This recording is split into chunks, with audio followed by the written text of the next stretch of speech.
你做咗幾耐髮型師？10年，10至11年到啦。20年，都13至15咯。差唔多3年。播咗個客唔開心幾耐？ 1個禮拜到，成個月啦。2日、3日、3日咯。1、2日咯。1、2個禮拜。最唔中意客人做乜？遲到啦，我諗遲到啦。裝下咯，又唔講自己想要啲咩要求，唔尊重人咯。耷低頭咯，成日遲到咯。喐嚟喐去，遲到睇下遲幾多咯，因為有時佢如果遲少少，可以接受嘅，即係可能有時塞車嗰啲。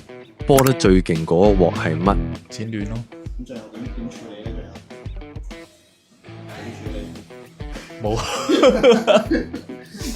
有，仲好新手嘅時候啦，keeper 鏟得貼，但係又唔記得咗笠嗰個夾，咁啊一嘢推咗落去就真係零兜咯，即係可能同佢講啊，不如今日幫你設計一個可能短少少嘅清爽啲咁樣，就 OK 嘅都。有啊，剪親耳仔咯，剪好細個啊，不過嗰陣時止血咯，雲南白藥咯。有啊，佢剪掹咗一忽嘅，試過好耐嘅啦，不過跟住嗰一忽係唔覺噶嘛，但佢見唔到嘅。